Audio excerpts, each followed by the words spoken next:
Alors, je m'appelle Anne Roquette, je suis auteure de bande dessinée et donc j'ai sorti chez Lito Bons, mauvais, grands et petits joueurs et j'avais rencontré en fait, c'est assez drôle, j'avais rencontré Mathieu Blanchin en revenant du festival d'Angoulême en 2003 quand j'avais participé au concours Jeunes Talents, enfin je faisais partie de la sélection et du coup j'avais été invitée au festival.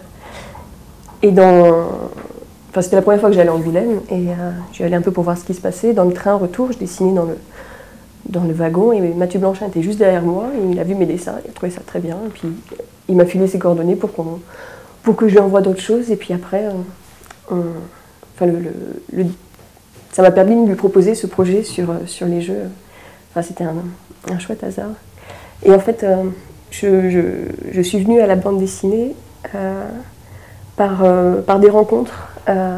J'étais étudiante à Strasbourg aux arts décoratifs et là-bas j'ai rencontré des auteurs qui ont créé une association de micro-édition qui s'appelle l'Institut Pacôme. Parmi eux, il y a Jonas Nivon, Freddy Nadolny, Sylvain Moisy, Simon Héroux, qui font de la bande dessinée. Ils éditent leurs propres ouvrages, qu'ils vendent après en librairie, qui présentent sur les festivals. Et ils font des super choses. Et enfin, j'ai participé à différents collectifs de l'Institut Pacôme. Et donc c'est comme ça en fait, que j'ai commencé à raconter des histoires en bande dessinée. Dans cet album-là, donc Bon Mauvais Joueur, c'est un album que j'ai fait sur 2 années, voire plus. Et en commençant à dessiner, enfin je dessinais en même temps que j'écrivais, donc on voit l'évolution un peu du dessin, des premiers dessins qui sont assez influencés par mes lectures. Enfin, il y a des choses qui ressemblent un peu à Blutch, Blin, toute cette génération d'auteurs. Et petit à petit, j'essaie de m'en éloigner pour trouver quelque chose de spontané et de plus personnel.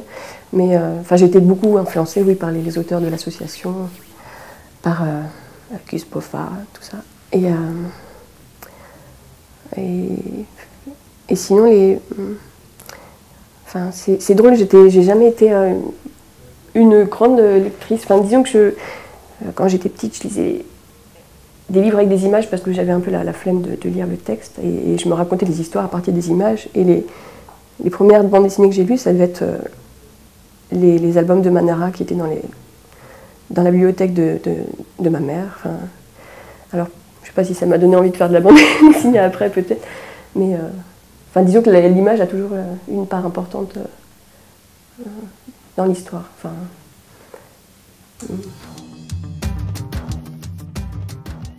les photos de Pardon qui me donnent des envies de dessin, en tout cas. Il y a longtemps, je commençais à dessiner en noir et blanc en m'inspirant des dessins de Seurat, pointiste, qui dessinait avec du papier, de la craie assez noire, la pierre noire sans doute, sur du papier granuleux, et ça donnait l'impression qu'on voyait ces dessins à travers une vitre fumée, graissée au jambon, je sais pas. Et c'est des choses qui m'ont donné envie de dessiner, de toucher un petit peu à ça.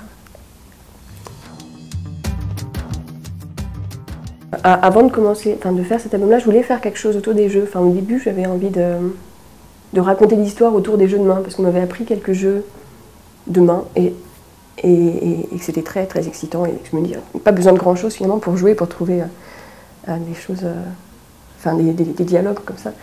Et disons que l'idée d'écrire des histoires autour des jeux est venue en jouant au Monopoly avec des copains. Parce que finalement, oui, forcément, dans le Monopoly, il se passe plein de choses qui révèlent des personnalités de chacun.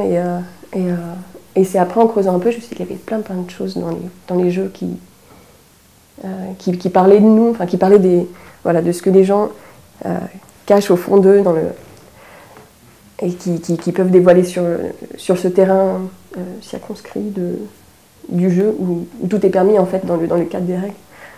Ouais. Et la première histoire que j'ai écrite, c'était celle avec les poupées, les Barbies, une petite sœur une sœur qui joue aux Barbies et qui aimerait bien être tranquille. Et puis après, il y a certaines histoires qui sont venues très naturellement, qui sont liées à des souvenirs ou à des choses que j'ai observées. Et c'est pour ça que je disais que j'ai mis du temps à le faire, c'est parce qu'à un moment, il fallait arrêter, mais je savais... essayer de rester cohérente en disant, bon, bah là, maintenant, on arrête, alors qu'il y a plein de jeux encore que j'ai pas explorés, mais qui méritent l'attention. Enfin,